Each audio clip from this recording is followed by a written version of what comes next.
Hello दोस्तों, स्वागत है आप सबका जीएस विथ लेंस पर। यह चैनल आपका स्टडी पार्टनर है जहां हम बोरिंग टॉपिक्स को एंगेजिंग बनाएंगे और कॉम्प्लेक्स कॉन्सेप्ट्स को सिंप्लीफाई करने की कोशिश करेंगे। आज हम बात करेंगे चार्टर एक्ट ऑफ 1813 के बारे में, जो ब्रिटिश रूल के दौरान एक इम्पोर्टेंट एक्ट था। यह एक्ट ईस्ट इंडिया कंपनी की मोनोपोली ख़त्म करने, ब्रिटिश क्राउन की पावर एस्टेब्लिश करने और एडुकेशन और मिशनरी एक्टिविटीज़ को अलाउ करने के लिए पास किया गया था। तो चलिए इस एक्ट को 5 पॉइंट्स में समझते हैं, जो कि है trade, sovereignty, missionary activities, education policies and taxation powers. तो चलिए शुरू करते हैं आज का वीडियो। और सबसे पहले हम देखेंगे कि ट्रेड पॉलिसीज में क्या बदलाव आए थे इस एक्ट से।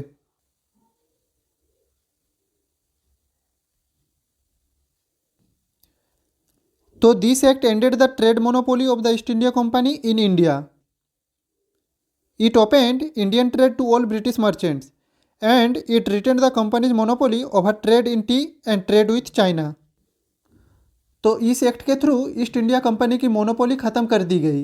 इंडियन ट्रेड सभी ब्रिटिश मर्चेंट्स के लिए ओपन कर दिया गया, लेकिन टी और चाइना ट्रेड पर कंपनी का कंट्रोल बना रहा। तो उस समय ईस्ट इंडिया कंपनी का ट्रेड मोनोपोली ख़त्म करना ज़रूरी था, क्योंकि ब्रिटिश मर्चेंट्स चाहते थे कि उन्हें भी इंडिया में बिजनेस करने का मौका मिले। उस समय ब्रिटेन में इंडस्ट्रियल रेवोल्यूशन हो रहा था और उन्हें नए मार्केट की ज़रूरत थी। कंपनी सिर्फ अपने फ़ायदे के लिए काम कर रही थी, जो ब्रिटिश इकोनॉमी के लिए अच्छा नहीं था।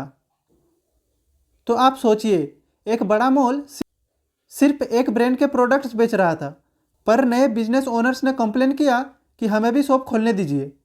फिर मॉल के मालिक ने डिसाइड किया कि अब और ब्रांड्स भी अपनी दुकान खोल सकते हैं, पर एक एक्सक्लूसिव सेक्शन एक पुराने ब्रांड के पास ही रहेगा। वैसे ही ब्रिटिश मर्चेंट्स को इंडिया में ट्रेड करने का चांस मिला, पर टी और चाइना ट्रेड पर कंपनी का एक्सक्लूसिव कंट्रोल बना रहा। अब हम देखेंगे इस एक्ट के नेक्स्ट प्रोविजन को, जो था सोवरेंटी।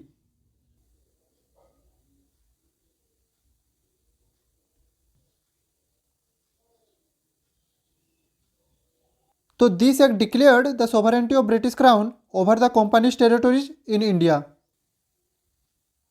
तो इस एक्ट ने ब्रिटिश क्राउन का भारत पर पूरा कंट्रोल एस्टैब्लिश किया। पहले ईस्ट इंडिया कंपनी भारत को अपने रूल्स के अकॉर्डिंग चलाती थी, पर अब ब्रिटिश गवर्नमेंट ने ऑफिशियली डिक्लेयर दिया कि भारत पर उनका अधिकार है। कंपनी सिर्फ ब्रिटिश क्राउन के ऑर्डर्स के अंडर काम करेगी। तो सोचिए, एक स्कूल है जिसमें टीचर्स अपनी मर्जी से रूल्स बना रहे हैं, पर एक दिन प्रिंसिपल अनाउंस करता है कि अब सब कुछ उसके कंट्रोल में होगा। अब टीचर्स अपनी मर्जी से नहीं चल सकते, उनको प्रिंसिपल्स के रूल्स फॉलो करने पड़ेंगे। बिल्कुल ऐसे ही इस एक्ट ने ब्रिटिश क्राउन को अल्टीमेट अथॉरिटी दे दी और ईस्ट इंडिया कंपनी सिर्फ उसका एक पपेट बनकर रह गई। यह एक टर्निंग पॉइंट था जिसमें ब्रिटिश गवर्नमेंट का डायरेक्ट कंट्रोल भारत पर और बढ़ गया। तो इस एक्ट का नेक्स्ट प्रोविजन है missionary activities. This act allowed Christian missionaries to enter India for religious and educational purposes. तो इस एक्ट के बाद क्रिश्चियन मिशनरीज को भारत आने की परमिशन मिली। उनका कहना था कि वो लोगों को एनलाइटन करना चाहते हैं। तो उस समय ब्रिटिशर्स चाहते थे कि भारत में क्रिश्चियनिटी स्प्रेड हो, ताकि लोग वेस्टर्न कल्चर और ब्रिटिश रूल को एक्सेप्ट कर सके। उस समय मिशनरीज ने हॉस्पिटल्स और स्कूल खोलकर अपना इन्फ्लुएंस बढ़ाने की कोशिश की। एक और बात, मैं इन नोट्स को एम लक्ष्मीकांत सर की इंडियन पॉलिटी किताब के आधार पर तैयार कर रहा हूँ, ताकि आपको विषय का स्पष्ट और सही ज्ञान मिल सके। तो चलिए अब हम देखेंगे इस एक्ट के नेक्स्ट प्रोविजन, जो है एडुकेशन पॉलिसीज।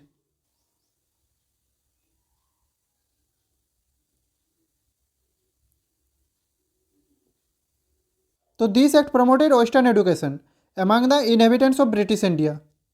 तो पहली बार ब्रिटिश गवर्नमेंट ने कहा कि इंडियन एडुकेशन को सपोर्ट करना चाहिए, पर कोई क्लियर रोड मैप नहीं दिया।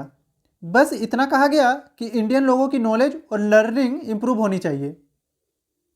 इस एक्ट में फंडिंग का भी कोई स्पेसिफिक प्रोविजन नहीं था, बस ये मेंशन किया गया कि एडुकेशन को एनकरेज किया जाएगा। पर हम बाद में देखते हैं कि 1835 में लॉर्ड मैकुले के रिकमेंडेशन के बाद ब्रिटिश ने वेस्टर्न स्टाइल एडुकेशन को ऑफिशियली इम्प्लीमेंट किया था। तो सिंपल शब्दों में इस एक्ट में एडुकेशन का जिक्र तो था, पर प्रॉपर प्लान नहीं था। तो चलिए अब हम देखेंगे कि इस एक्ट से टैक्सेशन सिस्टम में क्या बदलाव आए थे।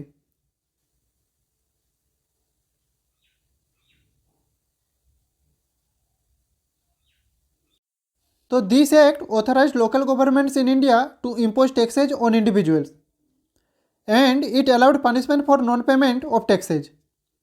यानी कि लोकल ब्रिटिश अथॉरिटीज़ को टैक्स लगाने और टैक्स नहीं देने वालों को पनिश करने की पावर दी गई। तो उस समय ब्रिटिश गवर्नमेंट को ज़्यादा रेवेन्यू चाहिए था अपने एडमिनिस्ट्रेशन और आर्मी को चलाने के लिए, और ये टैक्स सिर्फ पैसा कलेक्ट करने के लिए नहीं बल्कि इंडियंस को ब्रिटिश रूल के अंडर रखने का एक तरीका भी था। और इस एक्ट के बाद जो टैक्स नहीं देते उन्हें पनिशमेंट भी दी जा सकती थी। और उस समय टैक्स का सिस्टम क्लियर नहीं था, पर इस एक्ट से ऑफिशियल सिस्टम एस्टेब्लिश हुआ। तो आज हम लोगों ने देखा चार्टर एक्ट ऑफ 1813। तो इस एक्ट ने भारत की इकोनॉमी, पॉलिटिक्स, एजुकेशन और रिलीजियस सिस्टम पर डायरेक्ट इम्पैक्ट डाला।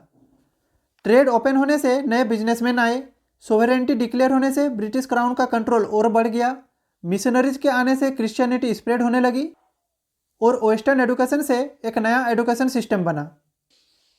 टैक्सेशन के रूल्स क्लियर होने से ब्रिटिश गवर्नमेंट का रेवेन्यू बढ़ा। तो चलिए अब चार्टर एक्ट ऑफ 1813 को हम निमोनिक्स के जरिए याद करने की कोशिश करते हैं। तो आपको याद रखना है टोमेटो। अगर आप ये वर्ड याद कर लिए तो आपको चार्टर एक्ट ऑफ 1813 के हर एक प्रोविज़न याद हो जाएगा। तो यहाँ पे टी का मतलब है ट्रेड मोनोपोली ख़त्म, ओ का मतलब है official sovereignty of British crown, M से मिशनरीज अलाउड, ए से अंग्रेजी एडुकेशन प्रमोट हुई, टी से टैक्सेशन सिस्टम इंट्रोड्यूस्ड और ओ से ओवरऑल ब्रिटिश कंट्रोल स्ट्रॉन्ग हुआ। तो आपको ये निमोनिक कैसा लगा आप ज़रूर बताएं। तो आज का ये वीडियो यहीं पे समाप्त होता है। अगर आपको ये वीडियो पसंद आई हो तो लाइक, शेयर और सब्सक्राइब करना ना भूलें। See you in the next video with a new topic. Till then stay happy and stay healthy. जय हिंद, वंदे मातरम।